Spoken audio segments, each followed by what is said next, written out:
கிறிஸ்துவுக்குள் மிகவும் பிரியமானவர்களே, இயேசுவின் நாமத்தினாலே உங்களுக்கு என் அன்பின் வாழ்த்துக்கள். சங்கீதம் 119 அதனுடைய 105வது வசனம், உம்முடைய வசனம் என் கால்களுக்கு தீபமும் என் பாதைக்கு வெளிச்சமுமாய் இருக்கிறது. பாருங்க, உங்கள் கால்களுக்கு தீபமாக, உங்கள் பாதைக்கு வெளிச்சமாக தேவனுடைய வார்த்தைகள் இருக்கிறது, தேவனுடைய வசனங்கள் இருக்கிறது. இன்றைக்கி நிறைய நேரங்களில் நிறைய காரியங்களை நீங்கள் துவங்கிட்டு ஏதோ ஒரு வகையில் அதை ஸ்டார்ட் பண்ணிவிட்டு அதை எப்படி முடிக்கணும்னு தெரியாமல் இருப்பீங்கள்ல.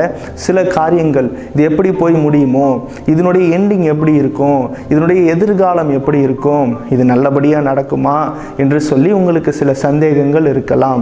வசனம் இப்படியா சொல்லுகிறது, நீங்கள் நடக்கிற இப்பொழுது போய் கொண்டிருக்கிற சென்று கொண்டிருக்கிற அந்த பாதை இருக்கு இல்லையா, இதற்கு வெளிச்சமாக தீபமாக ஆண்டுடைய வார்த்தைகள் இருக்கிறது. அவர் வாயிலிருந்து புறப்படுகிற ஒவ்வொரு வார்த்தைகளும் உங்களுக்கு வெளிச்சமாக இருக்கிறது. யாக்கோபுடைய வாழ்க்கையை திருப்பி பாருங்க. அவர் தகப்பன் வீட்டில் இருந்து புறப்பட்டுட்டார், ஏதோ ஒரு வேகத்தில் கிளம்பிட்டார். சரி, நம்ம போயிடுவோம், நம்ம மாமனார் வீட்டில் நம்ம தங்கிடலாம், அங்கே நம்ம வாழ்க்கை மாறும், அங்கே திருமணம் நடக்கும்னு சொல்லி கிளம்பிட்டார்.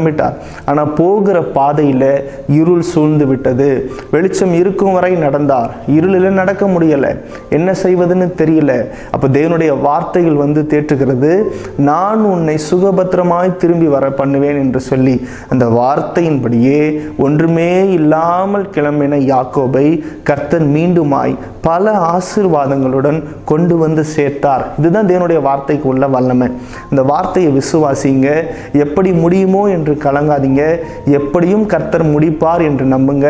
நிச்சயமாகவே கர்த்தர் உங்கள் வாழ்க்கையில் அற்புதத்தை செய்வார். கண்களை மூடி ஜெபிப்போமா? நல்ல தகப்பனே, உமக்கு நாங்கள் நன்றி செலுத்துகிறோம். இப்பொழுதும் கூட எப்படியாய் முடியுமோ, என்ன நடக்குமோ என்று சொல்லி கலங்கின்னு இருக்கிற ஒவ்வொருவர் வாழ்க்கையிலும் உம்முடைய வார்த்தையை கொடுத்து நீங்கள் தேற்றுகிறதற்காக ஸ்தோத்திரம். உம்முடைய வார்த்தை வெளிச்சமாக வரட்டும், உம்முடைய வார்த்தை தீபமாக வரட்டும். அப்பா, எப்படி முடியுமோ என்று கலங்கி இருக்கிற இந்த சூழ்நிலையில் எப்படியும் என் கர்த்தர் இதை முடிப்பார், எப்படியும் என் கர்த்தர் அற்புதம் செய்வார் என்று விசுவாசிக்க இருதயங்களை தேற்றுகிறதற்காக நன்றி. சகலத்தையும் உம்முடைய கரங்களை ஒப்புக் கொடுக்கிறோம். இயேசுவின் நாமத்தில் பிதாவே, ஆமேன், ஆமேன்.